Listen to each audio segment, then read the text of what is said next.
नमस्कार दोस्तों, आज हम एक प्रश्न से शुरुआत करेंगे। यदि मैं आपको पूछूं आप लोगों के पास कितना समय है तो आपका क्या जवाब होगा? समय इन द सेंस आप लोगों का कितना जीवन शेष बचा है तो आप लोगों का क्या उत्तर होगा? संभवतः इस बात का किसी के पास उत्तर नहीं होगा, क्योंकि हमें नहीं पता कि हमारा कितना जीवन शेष बचा है। हम अपने जीवन में अलग अलग सब एक्टिविटीज़ में लगे हुए हैं, तो हमें ये माइंड में क्लिक होना चाहिए कि मेरा जीवन इतना चला गया है। हम देख रहे हैं ना, 10 साल के हुए, 20 साल के हुए, 30 साल के हो गए, 40 के हो गए, देखते देखते कितनी जल्दी कितनी स्पीड से समय निकल जा रहा है। तो ये हमें माइंड में क्लिक होना चाहिए कि मेरा इतना जीवन निकल गया है और अभी पता नहीं कितना बचा है।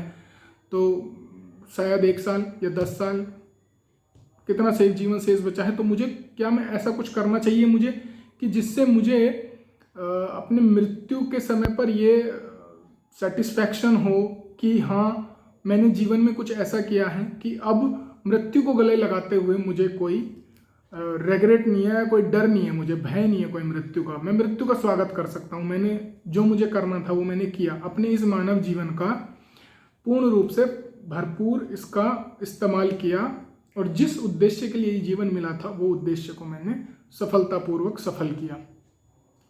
अलग अलग लोग अलग अलग कार्यों में लगे हुए हैं, ऑफिस जाते हैं, कितना टाइम ऑफिस में बिताते हैं, सोने में हम कितना टाइम बिताते हैं, तो कैसे हम जीवन को अपने निकाले जा रहे हैं। तो ये माइंड में हमें क्लिक होना चाहिए कि क्या ये करने के लिए हमें जीवन मिला है?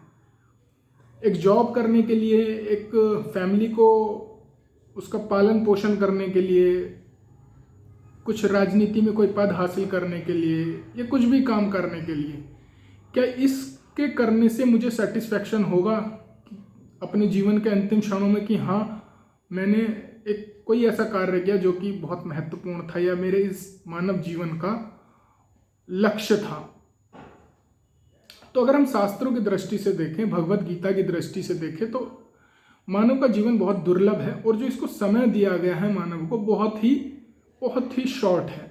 मतलब एक पलक झपकने जैसा। एक अगर हम टाइम की कैलकुलेशन को देखें शास्त्रों में, देखिए मैं आपको बताता हूँ टाइम कैलकुलेशन भगवत गीता में कैसे लिखा है। ये है भगवत गीता, आप चेक कर सकते हैं, भगवत गीता अध्याय 8 के श्लोक नंबर 17 में भगवान थोड़ा सा हमें बताते हैं टाइम का कैसे कैलकुलेट होता है, टाइम कैसे कैसे होता है, इंसान का टाइम, देवताओं का टाइम क्या है, उनका जीवन कितना बड़ा है। भगवत गीता में भगवान बताते हैं कि जो इंसान का जीवन है उसके जो 6 महीने हैं, 6 महीने हमारा दिन रात, जो देवता हैं, जैसे स्वर्ग में देवता हैं, किसी और प्लेनेट पे कोई देवता हैं, उनके एक दिन के बराबर है। मतलब उनका एक दिन 6 महीने के बराबर और एक रात 6 महीने के बराबर। देवताओं का एक दिन इंसान के भौतिक जगत के, इस दुनिया के 6 महीने के बराबर देवताओं का एक दिन होता है। ऐसे उनकी आयु 100 वर्ष होती है। ब्रह्मा जी की, जो कि इस सृष्टि के पहले जीव हैं, उनकी आयु के बारे में भगवान बताते हैं। जब एक बार देखिए, कलयुग है 4,32,000 वर्ष, द्वापर युग है 8,64,000 वर्ष, त्रेता युग है 12,96,000 वर्ष और सतयुग है 17,28,000 वर्ष। तो ये चारों मिला के जब 1,000 बार, ये मतलब इनका 1,000 बार निकल जाते हैं चारों युग, तो ब्रह्मा जी का एक दिन व्यतीत होता है। ऐसे ही ब्रह्मा जी की रात होती है 1,000 बार। यदि हम कैलकुलेट करेंगे तो बहुत लाखों वर्ष हो जाएंगे। तो ये ब्रह्मा जी का एक दिन है, उतनी बड़ी रात है। तो ऐसे ब्रह्मा जी की आयु 100 वर्ष है, जिसमें से लगभग भागवतम बताता है 50 वर्ष बीत चुके हैं। तो ब्रह्मा जी चेंज होते रहते हैं। ब्रह्मा जी एक पोस्ट है जो भगवान देते हैं इस सृष्टि का सृजन करने के लिए। तो ब्रह्मा की आयु 100 वर्ष है। अगर इसको हम कैलकुलेट करें इन हमारे जीवन के हिसाब से, हमारे टाइम के हिसाब से, तो ब्रह्मा जी की आयु है 31 नील 10 खरब 40 करोड़ वर्ष। मतलब एक तरह से अगर देखा जाए तो बहुत ज़्यादा आयु है ये, बहुत ज़्यादा। खरब मतलब बहुत ज़्यादा आयु है। तो लेकिन शास्त्रों में इतनी बड़ी आयु को भी क्या बताया गया है? नित्यता की दृष्टि से शास्त्रों में इस आयु को एक बिजली की चमक के जैसे बताया। जैसे आकाश में बिजली चमकती है ना, चमकी और 1-2 सेकंड में गायब।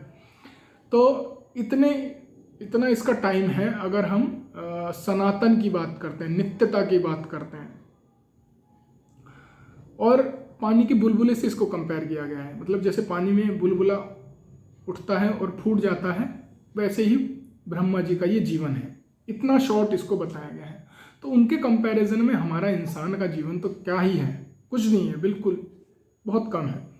लेकिन उस मानव जीवन को जो कि इतना दुर्लभ है, जिसमें हमें कुछ समय मिला है, किसी को 10 मिले हैं साल, किसी को 20, किसी को 50, किसी को 70, कोई है जो 80, 90 या 100 साल तक जाते हैं।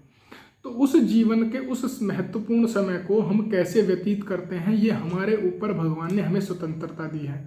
हम चाहें तो उसको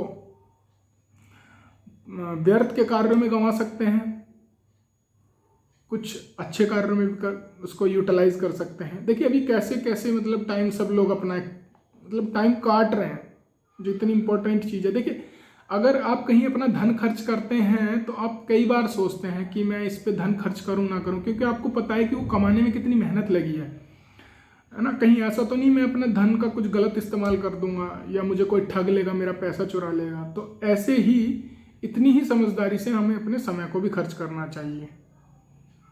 समझना चाहिए कि मैं अपना समय कहाँ लगा रहा हूँ, कहीं वो खराब तो नहीं हो जा रहा, वेस्ट तो नहीं हो जा रहा। उस समय में मैं कुछ अच्छा कर सकता था, कुछ अपने आत्म कल्याण के लिए मैं कुछ कर सकता था। कैसी कैसी बातों में लोग टाइम वेस्ट कर रहे हैं, राजनीति की बातों में, बिल्कुल उसको इतना मतलब अपने कोर से, बिल्कुल हार्ट के कोर से उसको जीते हैं राजनीति की बातों को। जब और किसी चीज़ को, बहुत सारी चीज़ें हैं, कोई भी भौतिक स्तर की कोई भी चीज़, सब टेम्परेरी है, उनको बिल्कुल लोग इस तरह से उनको लेते हैं बिल्कुल जैसे वो परमानेंट हो, सब कुछ बदलने वाला है, उसके लिए उतना सीरियस होने की ज़रूरत नहीं है ना। लोग सब बदलने वाले हैं, 100 साल में इस दुनिया में अभी जितने भी लोग इस दुनिया में हैं, 100 साल में सब बदल जाएंगे, सब मर जाएंगे। तो राजनीतिक पार्टियां बदलेंगी, नेता बदलेंगे, है ना। तो ये सब टेम्परेरी चीज़ें, इनके लिए उतना ज़्यादा हमें सीरियस होना या उतना ज़्यादा हमें हर समय उनके विषय में विचार करना, ये सही नहीं है, गलत है ये। क्योंकि देखिए जीवन भर हम जैसा विचार करते हैं, अंत समय में हमें वैसी ही स्मृति बनी होती है अपने जीवन के अंतिम क्षणों में। तो भगवान भगवद गीता में बताते हैं, यम यम वापी स्मरण भावन त्यजतम कलेवरम। मतलब हम जब अपना शरीर त्यागते हैं, जैसा जैसा भाव उस समय हमारा होगा, अगला शरीर हमारा उसी के आधार पर निर्धारित होता है। तो ऐसा तो नहीं है कि हम पूरे जीवन भर भोग विलास में लगे रहें और कुछ कामों में लगे रहें और भगवान अंत समय में हम भगवान का नाम स्मरण कर पाएंगे या उच्चारण कर पाएंगे। नहीं, ऐसा संभव नहीं है। हम अंत समय में वही कर पाएंगे जिसकी हमने जीवन भर प्रैक्टिस करी है। पूरे जीवन में हमने जिस चीज़ को ज़्यादा से ज़्यादा अपने दिमाग में, अपने हृदय में लिया है, वो चीज़ों का हमें स्मरण होगा, ऑटोमेटिकली है ये, है ना। तो ऐसा नहीं कि हम कुछ भी करेंगे तो भगवान का स्मरण होगा। और भगवान कहते हैं कि जो मतलब मेरा स्मरण होगा तभी आप लोग मेरे पास आओगे, या तभी उसकी मुक्ति संभव है। जन्म मृत्यु का चक्र तभी छूटेगा जब मेरा स्मरण करोगे। तो ऐसा तो संभव नहीं है कि हम कुछ भी करते रहो भगवान का स्मरण हो जाएगा। ये तभी होगा जब हम पूरे जीवन भर भगवान का स्मरण की प्रैक्टिस करेंगे, तो तब जाके पॉसिबिलिटी है, या भगवान भी हमारी मदद करेंगे कि हमें लास्ट में, अंतिम क्षणों में अपने भगवान का स्मरण हो। तो शास्त्रों में ये बताया गया कि हमें अंतिम क्षणों पर भगवान का स्मरण करना चाहिए। उसके लिए हमें जीवन भर भगवान के नाम, गुण, लीला, धाम, इनका सबका चिंतन मनन करना चाहिए, तभी हम ऐसे अंत में ये कर पाएंगे। तो इंसान का जीवन कितना छोटा है और उसको कैसे कैसे कार्यों में हम व्यर्थ किए जा रहे हैं, हमें नहीं पता कि हमने इतना इम्पोर्टेंट, इतना दुर्लभ मानव जीवन ऐसे तुच्छ कार्यों में, टेम्परेरी कार्यों में अगर गंवाया, तो हमें फिर से 84 लाख योनियों में पता नहीं कब तक घूमना पड़ेगा, कुत्ते बिल्ली क्या क्या हमें बनना पड़ेगा। तो इंसान का जीवन इसीलिए तो दिया है भगवान ने, उच्च चेतना हमें इसीलिए तो दिया है कि हम जिज्ञासा कर सकें कि भगवान क्या है, मैं क्या हूँ, मेरी क्या आइडेंटिटी है, मैं यहाँ क्यों हूँ, मैं इन परिस्थितियों में क्यों हूँ, मुझे क्या करना चाहिए, मेरे जीवन का लक्ष्य क्या है। इसीलिए भगवान ने मानव जीवन दिया है, इसीलिए उसको विकसित चेतना दी है। ऐसे नहीं जानवरों के जैसे, जानवर को जैसे देखिए आप, जानवरों को क्या चिंता है, जानवरों को सिर्फ अपना पेट भरने की चिंता है सुबह से शाम तक, है ना। तो इंसान भी कुछ कुछ ऐसे ही हो गया है, बस उसको ये चिंता है कि मैं कैसे बहुत सारा धन संपत्ति इकट्ठा कर लूँ, कैसे अपने परिवार को बहुत ज़्यादा सेव कर दूँ, यही सब चीज़ें हैं। जबकि वो बचा नहीं पाएगा अपने परिवार को या किसी को भी, वो खुद को भी नहीं बचा पाएगा, है ना, उसका परिवार उसके ना चाहते हुए उससे छीन लिया जाएगा समय आने पर। तो ये सब चीज़ें टेम्परेरी हैं, इनके लिए व्यवहार जितना आवश्यक है उतना हमें करना चाहिए। बहुत ज़्यादा इनको अपने स्मरण में, बहुत ज़्यादा इसमें नहीं एकदम से इन्वॉल्व हो जाना चाहिए कि हम फिर उससे अलग कुछ सोच ही ना पाएँ, समझ ही ना पाएँ। तो हमें सेल्फ रियलाइजेशन के लिए अपने टाइम का इस्तेमाल करना चाहिए। बेस्ट यूटिलाइजेशन हमारे टाइम का होगा अगर हम उस टाइम को अपने मानव जीवन को सेल्फ रियलाइजेशन के लिए लगाते हैं। और जो संसार में है वो व्यवहार के लिए जितना उसको आवश्यक है उतना हमें समय देना चाहिए। ठीक है जी।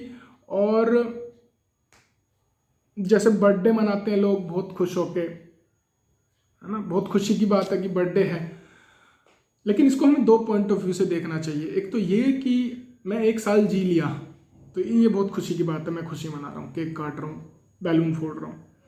एक पॉइंट ऑफ व्यू ये भी होना चाहिए कि जो मेरी मृत्यु का समय है उसमें से 1 वर्ष कम हो गया है, तो अब मुझे कम से कम समझ आनी चाहिए, रिमाइंडर होना चाहिए मेरे लिए कि मैं अपनी मृत्यु के निकट हूँ, तो मुझे क्या करना था, क्या ये जीवन मिला है, 1-1 साल करके मेरा जीवन निकलते जा रहा है, तो मुझे क्या करना चाहिए जो मरते वक्त मुझे ये सेटिस्फैक्शन हो कि हाँ मैंने अपने मानव जीवन का पूर्ण रूप से लाभ उठाया है, जिसके लिए भगवान ने मुझे दिया था मैंने वो किया है।